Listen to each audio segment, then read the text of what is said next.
Dans cette vidéo, je vais te montrer une stratégie générale pour résoudre des situations problèmes en mathématiques.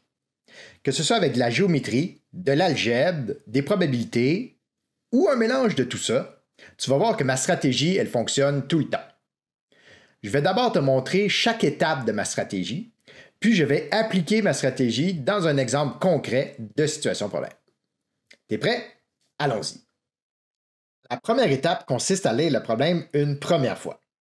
Je me concentre sur le contexte et j'essaie d'avoir une idée générale du problème. Ensuite, je relis le problème une deuxième fois. Mais cette fois-ci, je me concentre sur les informations importantes, comme les mesures, les figures, les tableaux. Bref, j'identifie les informations qui me semblent utiles pour résoudre le problème et j'écarte les informations qui me semblent inutiles. J'aime aussi à cette étape-ci me sortir une feuille brouillon pour noter à la main ces informations-là et redessiner les dessins si jamais il y a des schémas dans le problème.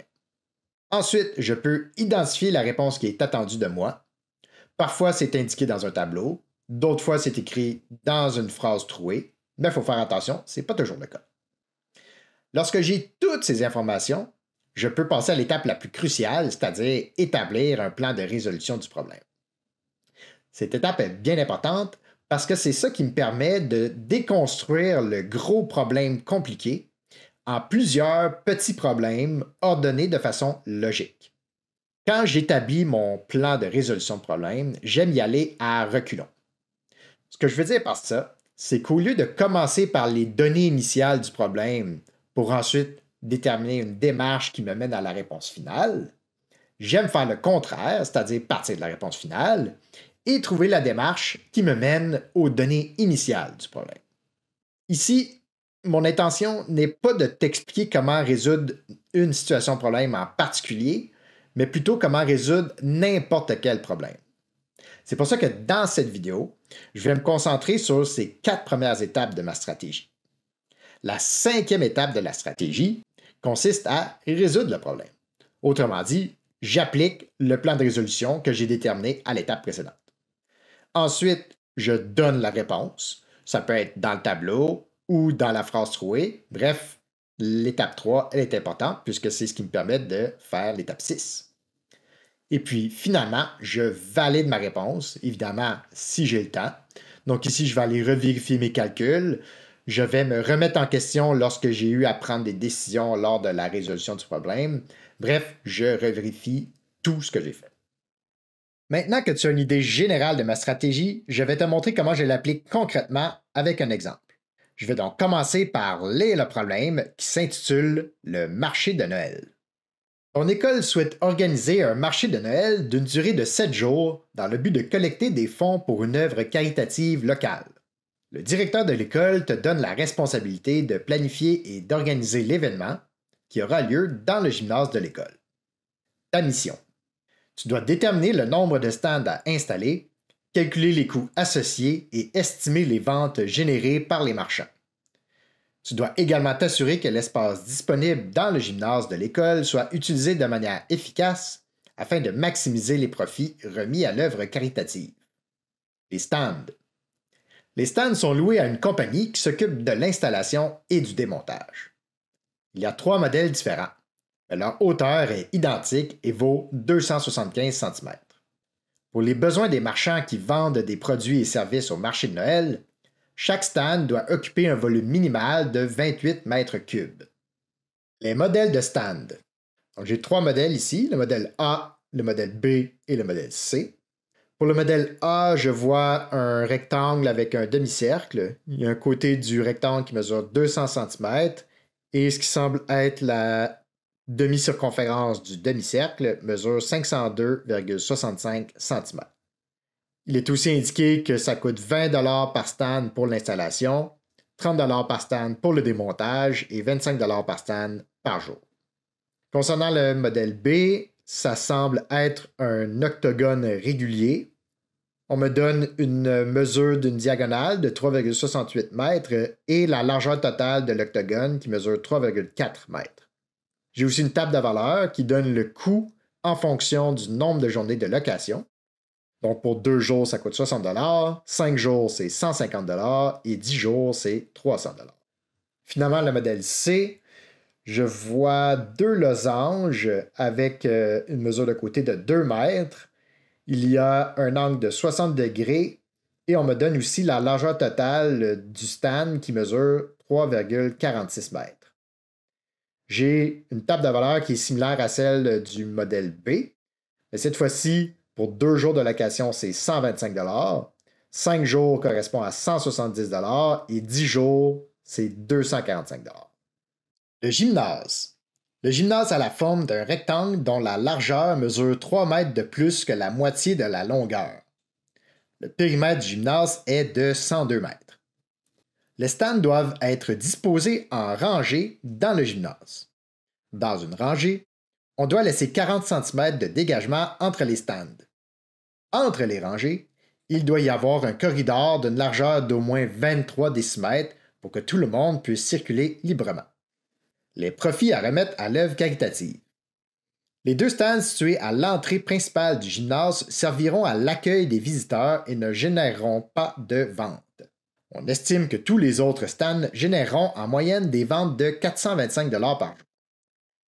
Les marchands te remettront 20 du montant total, ce qui constitue les revenus du marché de Noël. Après avoir remboursé les dépenses engendrées par l'organisation du marché de Noël, les profits restants seront remis à l'œuvre caritative. Le rapport final. J'ai un tableau avec plusieurs lignes. On a modèle de stand choisi, nombre de stands alloués, coût total de location des stands, vente totale des marchands, revenu du marché de Noël et profit remis à l'œuvre caritative. Il est aussi indiqué justification des choix effectués et du respect des contraintes, avec des lignes pour que je puisse inscrire ma justification. Bon, j'ai lu le problème une première fois. J'ai une bonne idée du contexte et je comprends vaguement ce que j'ai à faire pour résoudre le problème. Maintenant, je vais lire le problème une deuxième fois, mais cette fois-ci, je vais me concentrer sur les informations importantes en les soulignant et en les notant sur une feuille brouillon. Mon école souhaite organiser un marché de Noël d'une durée de 7 jours, dans le but de collecter des fonds pour une œuvre caritative locale. J'ai une première information importante ici, alors je sors ma feuille de notes et j'indique durée de 7 jours. Je peux maintenant continuer avec ma lecture. Le directeur de l'école te donne la responsabilité de planifier et d'organiser l'événement qui aura lieu dans le gymnase de l'école. Pas vraiment d'informations importantes ici, alors je continue. Ta mission. Tu dois déterminer le nombre de stands à installer, calculer les coûts associés et estimer les ventes générées par les marchands. Tu dois également, et là j'arrête de lire puisque j'ai remarqué que ça fait 2 phrases qui commencent par tu dois. Ce que ça veut dire, ça, c'est que ça me donne des informations sur comment terminer le problème et non pas comment le commencer. Je vais donc continuer la lecture. Les stands. Les stands sont loués à une compagnie qui s'occupe de l'installation et du démontage. Il y a 3 modèles différents, ça je le savais, mais leur hauteur est identique et vaut 275 cm. Ça, c'est une information importante concernant les stands. Alors, dans ma feuille de notes, je vais aller identifier une section les stands et je vais inscrire la hauteur de 275 cm. Pour les besoins des marchands qui vendent des produits et services au marché de Noël, chaque stand doit occuper un volume minimal de 28 mètres cubes. Ça aussi, c'est une information importante concernant les stands. Alors, dans ma feuille de notes, j'indique volume minimal 28 mètres cubes. Je l'ai terminé ici, alors je peux passer à la prochaine diapo. Les modèles de stand. Première chose que je vois, ce sont les 3 figures géométriques qui représentent les 3 modèles, que je ne prendrai pas la peine de redessiner sur ma feuille brouillon, simplement parce que j'ai peur de manquer de place. Parmi les informations importantes pour le stand A, je vois 20 $ par stand pour l'installation et 30 $ par stand pour le démontage. Je trouve que je peux résumer ça à 50 $ pour l'installation. Je vois aussi 25 $ par stand par jour. J'ai donc toutes les informations nécessaires pour aller inscrire le coût de location pour le stand A sur ma feuille brouillon. Alors, j'inscris le coût de location, le stand A. On avait dit 50 $ pour l'installation, plus 25 $ par jour par stand. Ensuite, pour les stands B et C, je vois qu'il y a 2 tables de valeur. Qui dit table de valeur dit souvent trouver la règle d'une fonction. Autrement dit, la conclusion à laquelle j'arrive ici, c'est que je ne connais pas, pour l'instant, le coût de location des stands B et C. Alors, dans ma feuille brouillon, en dessous de stand B et C, je vais indiquer que je ne connais pas le coût de location. Avant d'aller plus loin, je vais réfléchir aux formules géométriques que je pourrais avoir à utiliser dans ce problème-ci, parce que je te rappelle qu'il y avait des calculs de volume. Et puisqu'on calcule des volumes, ben, je vais devoir calculer l'aire de la base de ces solides-là, c'est-à-dire les figures que je vois présentement. Pour le stand A, je vois un rectangle. Bon, c'est la figure la plus simple, hein, pas mal, alors pas besoin d'aller inscrire de quoi sur ma feuille brouillon. Mais je vois aussi un demi-cercle. On me donne la circonférence de ce demi-cercle-là. Alors, j'imagine que je vais devoir utiliser la formule de la circonférence d'un cercle et la formule de l'aire d'un disque. Je vais l'indiquer dans mon aide-mémoire. Alors, circonférence égale à 2pi fois le rayon et l'aire est égale à pi fois le rayon au carré. On se rappelle que nous, on a un demi-cercle. Il va falloir qu'il y ait des divisions par 2 dans mon calcul. Pour le stand B, je vois un octogone régulier, c'est-à-dire un polygone régulier. Autrement dit, je peux utiliser la formule de l'aire de polygone régulier. Je vois aussi que je pourrais former un triangle rectangle avec la diagonale en rouge de 3,68 mètres et la largeur de 3,4 mètres. Le triangle serait fermé avec le côté à gauche. Donc, qui dit triangle rectangle dit Pythagore. Je vais aller indiquer ça dans mon aide-mémoire. La première formule, c'est l'aire est égal à CAN divisé par 2, la formule pour le polygone régulier. Ça se pourrait que toi, tu ne connaisses pas cette formule, mais tu connaisses plutôt la périmètre fois l'apothème divisé par 2. C'est pas grave, tu utilises celle que tu as appris dans ton cours. J'inscris aussi la formule de Pythagore, c'est-à-dire A carré plus B carré égale C carré. Finalement, le stand C, je vois deux losanges. Le problème avec les deux losanges que je vois, c'est que normalement, pour calculer l'aire, j'ai besoin des diagonales, mais ici, je ne les ai pas. Il faudrait peut-être donc que j'interprète ces losanges-là comme des parallélogrammes. Pas trop sûr encore, donc pour m'aider, je vais seulement indiquer la formule de la base fois la hauteur. On verra ce que je pourrais faire avec ça plus tard. Je vois aussi qu'il y a un secteur de disque, mais je me souviens plus exactement c'est quoi la formule pour le secteur de disque. C'est pas grave. Je vais quand même me laisser des notes là, sur ma feuille de brouillon. Donc, A égale base fois hauteur et R du secteur. Donc, pour le stand C, je vais me rappeler que je vais ces deux choses-là à faire. Voilà, j'ai pas mal fait le tour ici, alors je peux passer à la prochaine diapo. Le gymnase. Le gymnase a la forme d'un rectangle dont la largeur mesure 3 mètres de plus que la moitié de la longueur. Le périmètre du gymnase est de 102 mètres. Alors, je vais dans ma feuille brouillon et je commence par créer une section, le gymnase. J'indique la valeur du périmètre de 102 mètres et je représente le gymnase par le rectangle suivant. Avant d'aller indiquer les mesures, je vais retourner lire la phrase parce que c'est quand même une phrase compliquée. Alors, ça nous dit la largeur mesure 3 mètres de plus que la moitié de la longueur. Ici, la largeur est déterminée en fonction de la longueur. Ce que ça veut dire pour moi, ça, c'est que la longueur doit être x et la largeur doit être déterminée en fonction de x. 3 de plus que la moitié de x. C'est ce que je vais aller inscrire dans ma feuille aide-mémoire. Alors, le grand côté ici, je mets un x et le petit côté, je mets 3 de plus que la moitié de x. Est-ce que mon gymnase ici, le dessin est à l'échelle? Non. Est-ce que c'est important? Non. Le but, c'est simplement d'avoir une représentation visuelle. Si ce n'est pas à l'échelle ou exactement comme dans la réalité, ce n'est pas grave. Je continue. Les stands doivent être disposés en rangée dans le gymnase. Dans une rangée, on doit laisser 40 cm de dégagement entre les stands. Entre les rangées, il doit y avoir un corridor d'une largeur d'au moins 23 décimètres pour que tout le monde puisse circuler librement. Alors, ça aussi, je vais aller dans ma feuille aide-mémoire pour me le représenter visuellement. Encore une fois, le dessin que je m'apprête à faire, ce n'est pas le gymnase en réalité.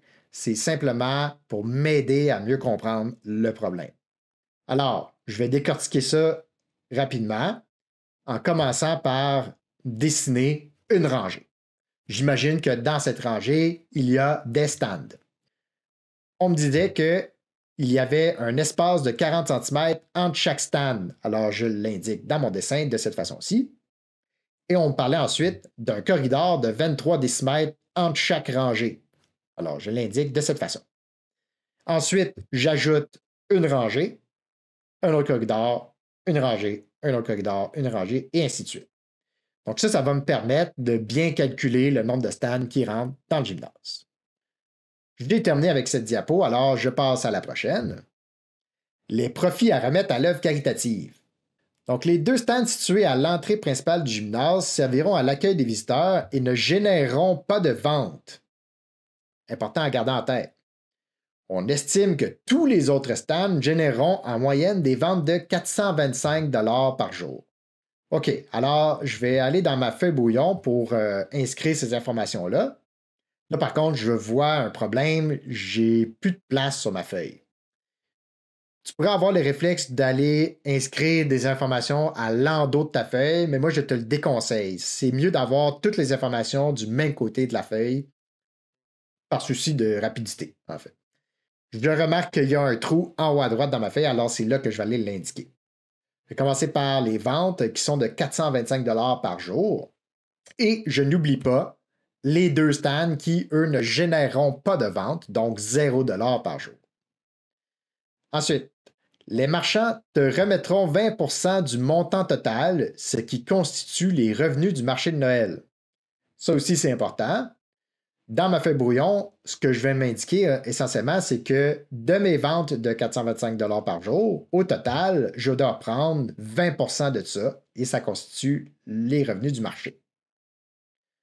Après avoir remboursé les dépenses engendrées par l'organisation du marché de Noël, les profits restants seront remis à l'œuvre caritative.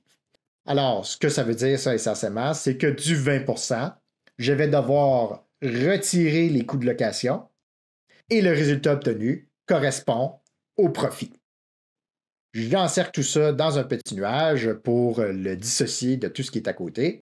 Et voilà, j'ai terminé l'identification des informations importantes dans le problème. Super, j'ai noté toutes les informations importantes sur ma feuille brouillon. Maintenant, je dois m'assurer que je comprends bien ce que j'ai à faire pour résoudre la situation problème. Je me souviens qu'au début de l'énoncé, il y avait une section Ta mission, dans laquelle il y avait des phrases qui commençaient par Tu dois. Alors, je vais aller relire cette section-ci pour m'assurer que je comprends ce que j'ai à faire. Ta mission. Tu dois déterminer le nombre de stands à installer, calculer les coûts associés et estimer les ventes générées par les marchands. Tu dois également t'assurer que l'espace disponible dans le gymnase de l'école soit utilisé de manière efficace afin de maximiser les profits remis à l'œuvre caritative. Ça tombe bien puisque toutes ces informations que je viens de souligner se retrouvent déjà sur ma feuille brouillon. En effet, tu peux les trouver dans mon nuage que j'ai colorié en orange juste ici. D'ailleurs, je l'ai colorié en orange puisque ça correspond essentiellement au dernier calcul que je vais avoir à faire pour résoudre la situation problème. Je note aussi qu'à la fin du paragraphe, on me parlait de maximiser les profits. Bien, les profits, essentiellement, ça correspond à la dernière réponse du problème. Je dois m'assurer que cette valeur-là soit la plus grande possible. Je vais passer maintenant au rapport final, puisqu'on retrouve ce tableau-ci. Dans le tableau, je dois indiquer le modèle de stand que j'ai choisi, le nombre de stands alloués, le coût total de location des stands, les ventes totales des marchands, les revenus du marché de Noël, ainsi que les profits remis à l'œuvre caritative. Et à la fin, je dois justifier les choix que j'ai faits. Encore une fois, toutes ces informations-là sont essentiellement résumées dans les informations que j'ai indiquées dans le nuage. J'ai donc fait le tour de toutes les informations importantes et des réponses attendues, alors je peux continuer dans ma stratégie. J'ai lu le problème plusieurs fois, j'ai identifié sur ma feuille brouillon les informations importantes et les choses que je dois calculer. Je me sens maintenant prêt, enfin, à établir mon plan d'attaque. Ma feuille brouillon, je ne l'ai pas construite juste pour l'admirer et pour la trouver belle. En fait, je vais l'utiliser pour établir mon plan de résolution du problème. Elle va aussi m'être très utile plus tard lorsque je vais être rendu à faire les calculs. Mais avant de me lancer là-dedans, je dois déterminer dans quel ordre je vais faire les calculs. Donc, pour déterminer mon plan de résolution, je vais y aller à reculons. C'est-à-dire que je vais commencer par la dernière étape, choisir un modèle et remplir le rapport final. Maintenant, pour continuer dans l'établissement de mon plan de résolution, je vais me poser la question, de quoi ai-je besoin pour choisir un modèle et remplir le rapport final? Et la première chose qui me vient à l'esprit, c'est que je dois calculer le volume des stands pour vérifier s'ils ont le volume minimal. Je me rappelle d'ailleurs qu'on m'avait fourni 3 figures dans l'énoncé. Les figures correspondent à la base des stands, donc si je calcule leur R et je le multiplie par la hauteur, je vais être capable de déterminer leur volume et savoir si ça respecte ou non le volume minimal. Pour continuer, de quoi ai-je besoin pour remplir le rapport final? Eh bien, j'ai besoin de calculer les profits. Maintenant, de quoi ai-je besoin pour calculer les profits? Eh bien, j'ai besoin de calculer les ventes et les revenus. Et aussi, j'ai besoin de calculer les coûts de location. Maintenant, pour les coûts de location, je savais quoi faire pour le stand A, j'ai noté la formule à utiliser. Par contre, pour le stand B et le stand C, je ne savais pas quoi faire. Je me rappelle qu'il y avait des tables de valeurs et je m'étais dit que probablement j'aurais à calculer une règle algébrique pour ensuite calculer le coût de location du stand B et du stand C. Super.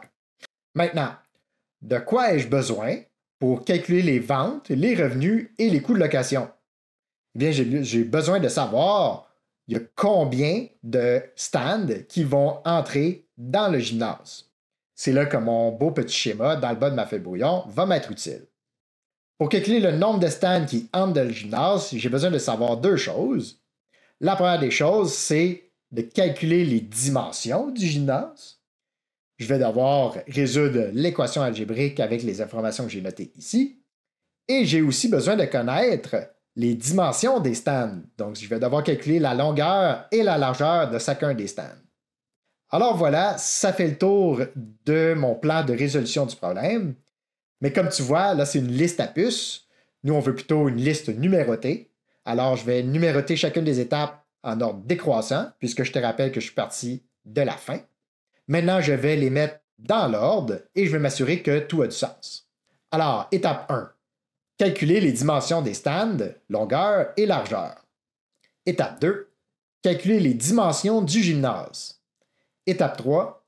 Calculer le nombre de stands qui entrent dans le gymnase. Étape 4. Calculer les coûts de location. Étape 5. Calculer les ventes et les revenus. Et là, j'attire ton attention sur l'étape 4 et l'étape 5, puisqu'en fait, j'aurais pu les interchanger. En effet, j'aurais pu calculer les ventes et les revenus avant les coûts de location. Ça aurait fait la même affaire.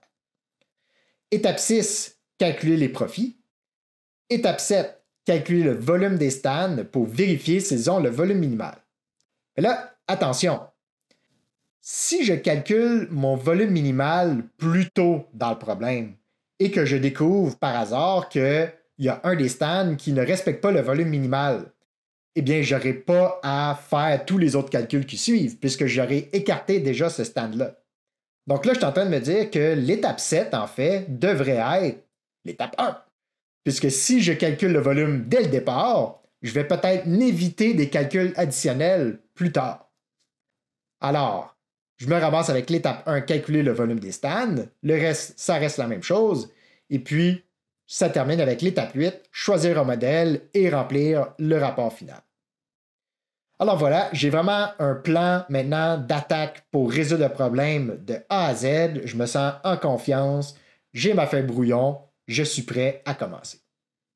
Justement, je t'encourage à terminer le problème par toi-même. Tu peux utiliser mon plan de résolution pour faire les calculs dans l'ordre que j'ai déterminé et remplir le rapport final. Surtout, à la fin, n'oublie pas de valider tes calculs et de te remettre en question pour être sûr que tu n'as pas commis d'erreur. En ce qui me concerne, j'ai terminé, alors je te dis à bientôt.